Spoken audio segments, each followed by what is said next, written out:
Welcome to another blog of Hemkund সাহেব। গতদিন আমরা ভ্যালি অফ ফ্লাওয়ার্স ঘুরে ঘাংরিয়াতে এসেছিলাম।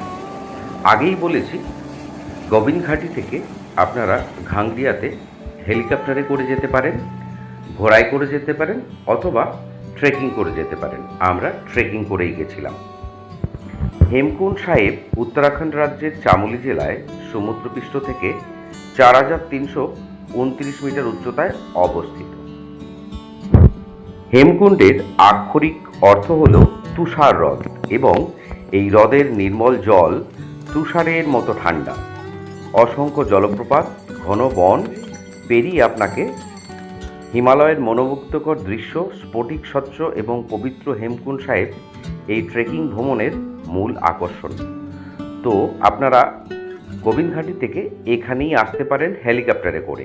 এরপর ঘাংরিয়া থেকে আমরা পরদিন সকালবেলায় বেরিয়ে পড়লাম। হেমকুন্ড সাহেব হল শিখ সম্প্রদায়ের সর্বোচ্চ গুরুদ্বারা। এই আমরা এখন যেখান দিয়ে যাচ্ছি, এর বাঁ দিকটা দিয়ে গেলে ভ্যালি অফ ফ্লাওয়ার্সে যেতে হয়, আর ডান দিক দিয়ে সোজা উপরের দিকে উঠলে পরেই আমাদের হেমকুন্ড সাহেবে যাওয়ার রাস্তা। হেমকুন্ড সাহেব ঘাংরিয়া থেকে 6 কিলোমিটার দূরে অবস্থিত, আর গোবিন্দঘাটি থেকে 13 কিলোমিটার দূরে অবস্থিত হেমকুন্ড সাহেব।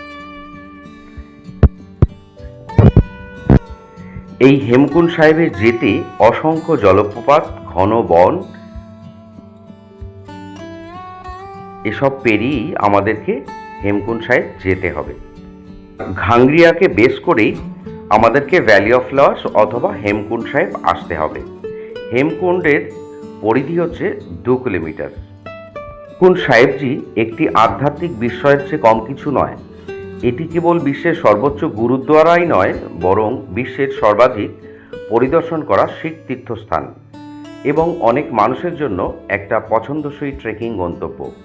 এটি কেবল একটি স্থান নয়, বরং ভক্ত এবং প্রকৃতির জন্য একটু নিখুঁত সমন্বয়। আপনি একজন নিবেদিত শিখ প্রাণ হন বা শান্তি এবং অ্যাডভেঞ্চার সন্ধানকারী ভ্রমণপ্রেমী হন না কেন, এই পবিত্র গন্তব্য আপনাকে একটি অবিস্মরণীয় অভিজ্ঞতা প্রদান করবে।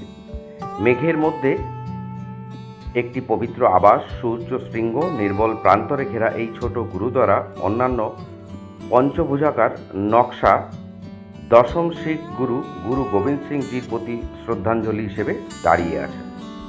হেমকুন্ড সাহেবজি যাওয়ার পথটা বেশ খাড়া এবং প্রায়শই চ্যালেঞ্জিং, তবে